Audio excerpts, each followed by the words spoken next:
And I now have my oldest grandchild is a senior in high school, and she and all of her friends are torturing themselves with where am I going to go to college next year?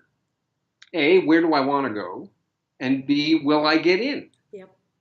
And it started last year when she was a junior. It basically poisoned most of her junior year, and now it's continuing. And it's a source of unlimited stress. And when I say, it almost certainly doesn't matter where you go to college, and within very broad limits. And B, if it did matter, you wouldn't be able to know in advance what the right place was because it's likely it's going to be a series of accidents that you can't predict, like who's your roommate and who teaches you your first course in economics or biology. You can't know in advance any of those things when it comes to choosing your college.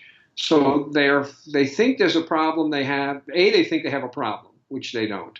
B, they think it's a problem they ought to be able to solve, which they can't.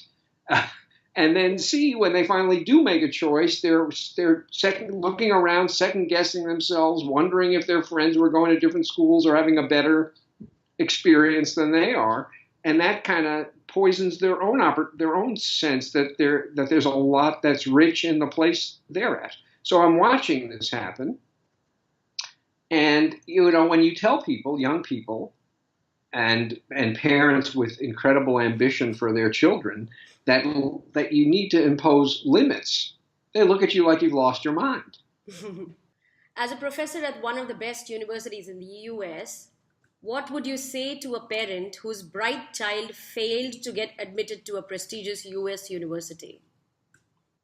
That it matters a lot less than you or your child thinks. The question you should be asking is, how can I get the most out of the place I'm at? Which is more important than what's the place that offers me the most. Because the truth is, every university in the US offers more than any student can take advantage of. So so any place you go is rich enough for you. And how do you take advantage of what it makes available?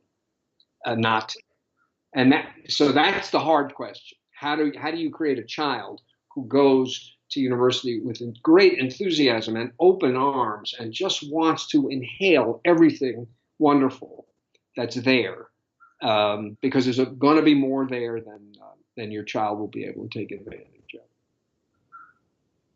Okay, why should parents, or for that matter any adult, not ask a kid graduating high school, what do you want to do after graduating from school?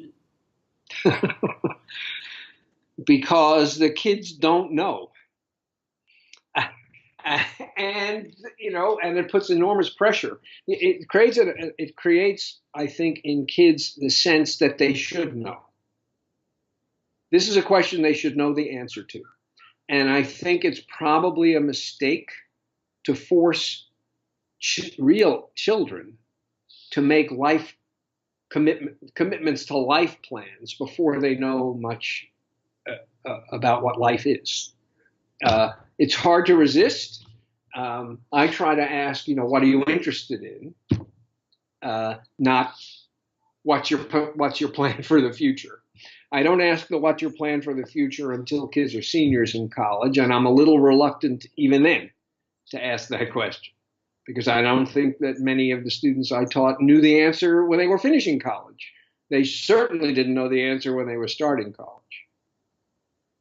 But let me just say, there's a big difference between the US and the rest of the world here, because in most, at least as far as I'm aware, most institutions around the world, as soon as you enter university, you're already specializing.